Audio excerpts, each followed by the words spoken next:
it's a lot of people ask like, oh, what are you gonna do now? You're debt free. Are you gonna buy something super nice for yourself or enjoy a nice meal? And honestly, the biggest reward that came out of it was the fact that I can live the lifestyle that I want.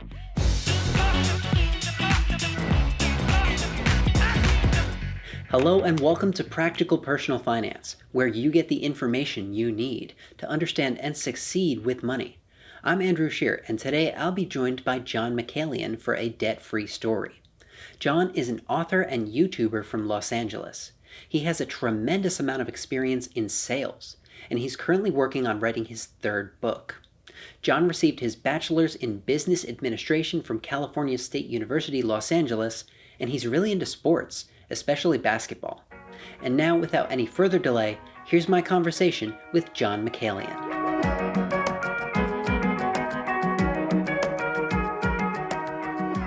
John McCallion, thank you so much for coming on the show today and for sharing your debt-free story with all of us. Let's start out with a question that's on everyone's mind. How much did you pay off, and how long did it take you? So I paid off a total of about $105,000.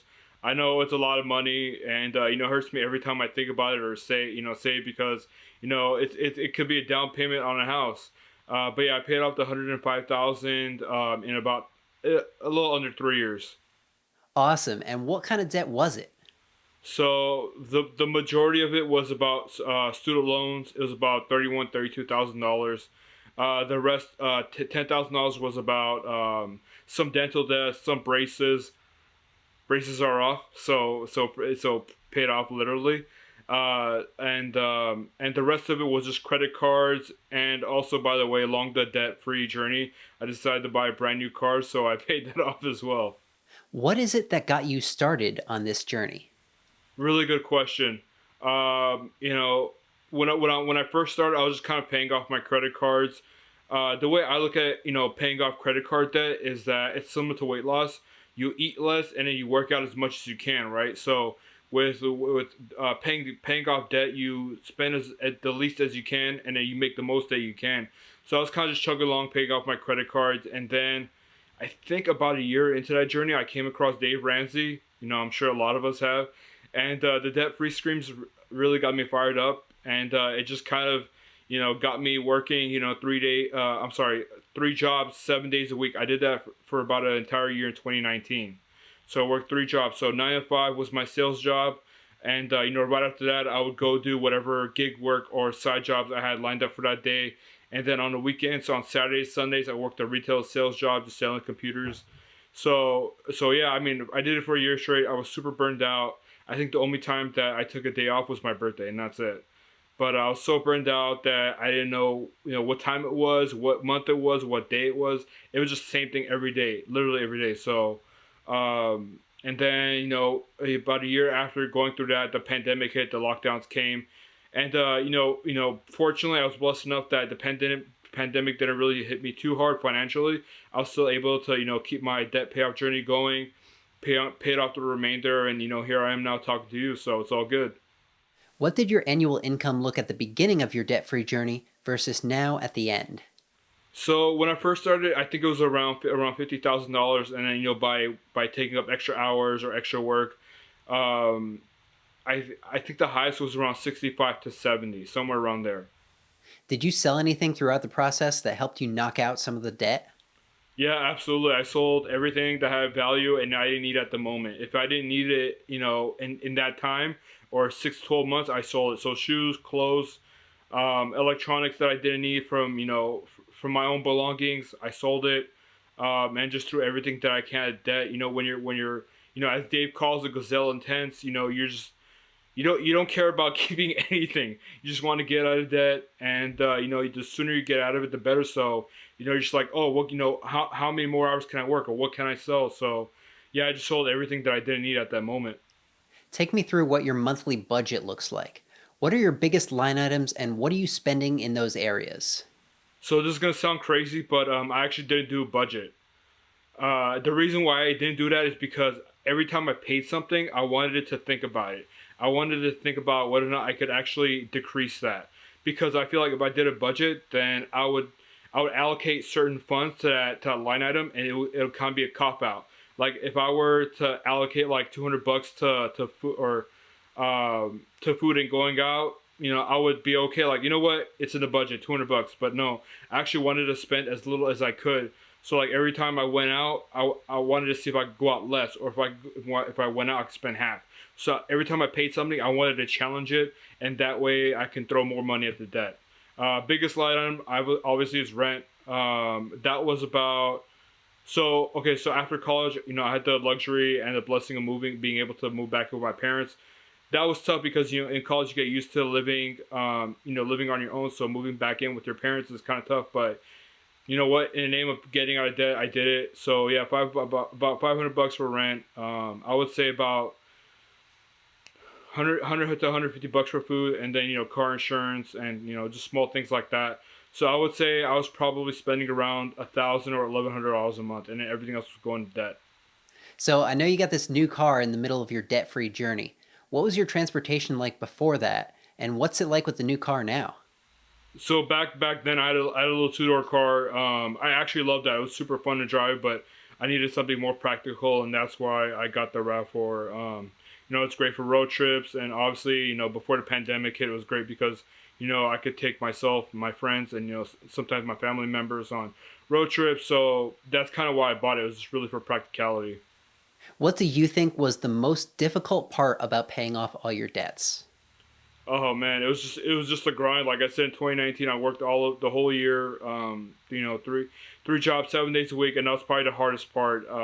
But you know what? It's worthwhile now. Like, basically, I would go to work 9 to 5, and then around 5:36, I would eat whatever lunch I packed with me. So like a lot of times it was pasta, sometimes chicken and broccoli, and I didn't have a microwave, so I had to eat it cold. And I still remember the taste of those cold feelings. So now that every time I eat pasta and chicken or cold and broccoli, I remember that. So that's just something I'm not gonna forget. But yeah, it was just a grind, just going through the process and going through this journey.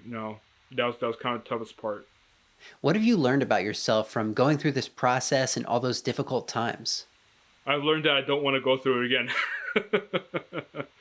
I mean, yeah, I'm glad I did it, but it's just not something fun, and also it's important to remember that when I started this, I was about 28, so like I was still in my 20s, and a lot of my friends were going out partying and all that stuff. So I was basically living the quarantine lifestyle before the pandemic hit, and sometimes I joke around saying, "Hey, um, I was living the quarantine lifestyle before it became cool and mainstream." So I joke about that sometimes, but yeah, it was just tough, seeing everyone go out and have a good time, and here I am, just kind of like, going, paying off my debt and being weird, as Dave calls it. Like who the hell, pays off their student loans, especially nowadays when everyone's counting on, loan forgiveness and all that. But I wanted to take control, take initiative, put matters into my own hands, and I paid it off. You got the job done. If you had to choose just one thing, what would you say is the key to getting out of debt? I would just say, you gotta delay gratification and make sacrifice. Um, that's really what comes down to how bad do you want it. I wanted it real bad. I was just tired of living paycheck to paycheck. When I first started, I was buried in debt. Like the minimum payments, they were just eating up everything that the not all of it, but most of what I was making. So I didn't have a lot of money for discretionary spending. So I wanted to live a lifestyle that I was happy with, and honestly, I wasn't happy when I first started. You mentioned earlier how you had some side hustles that you worked on in the evenings. Are there any income boosting strategies that you would recommend to people watching or listening who are working on paying off some debt of their own? I don't have any specific suggestions, just because a lot of people, they like different things. Like some people like food delivery, some people like shopping, so like Instacart.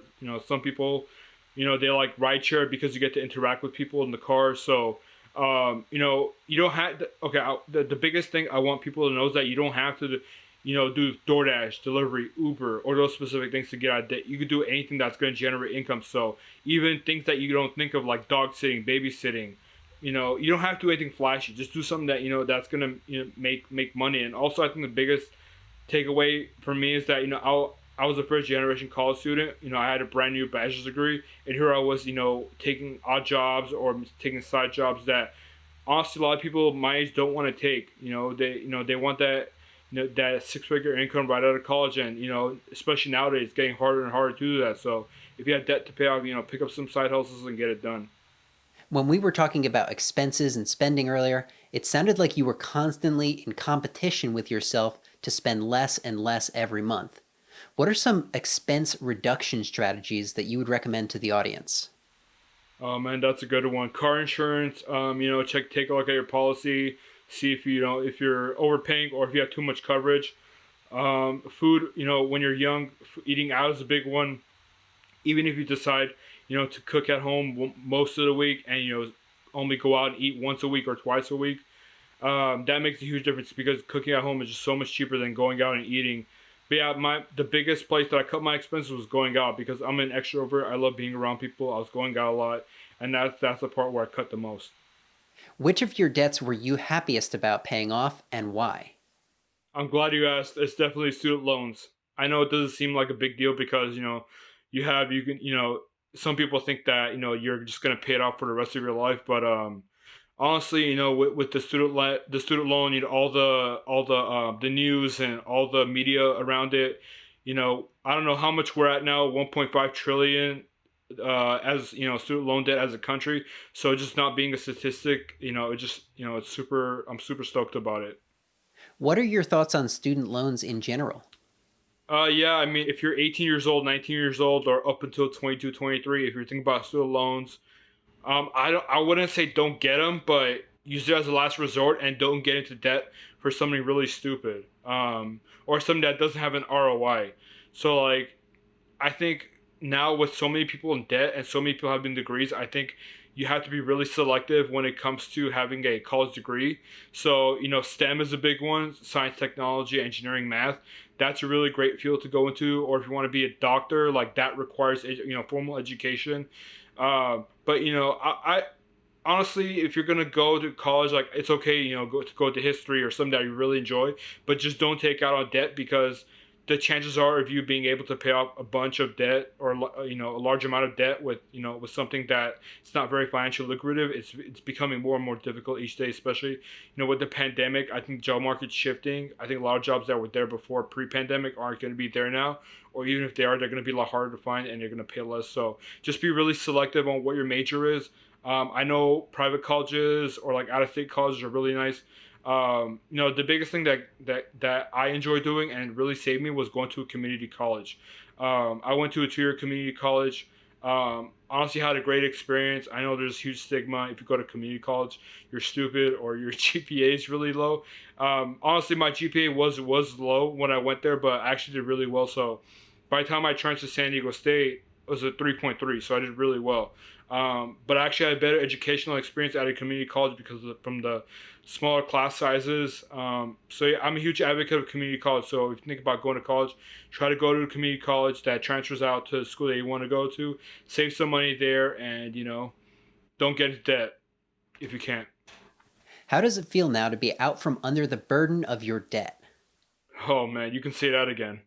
It's amazing. It's a lot of people ask like, oh, what are you gonna do now? You're debt free. Are you gonna buy something super nice for yourself or enjoy a nice meal?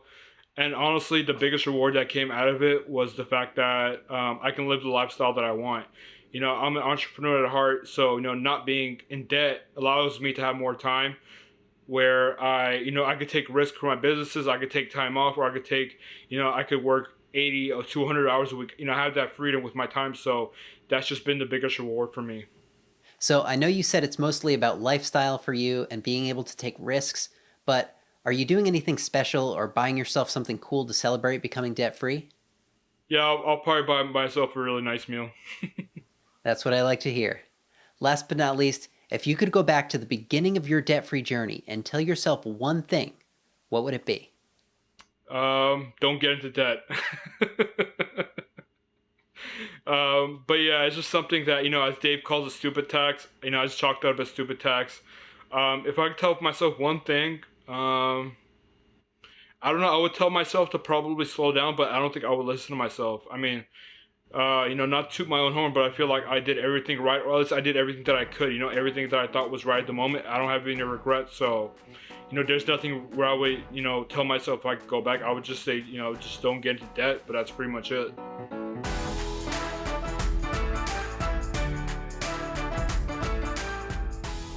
I want to thank my friend John McCallion for taking the time to share his debt-free story.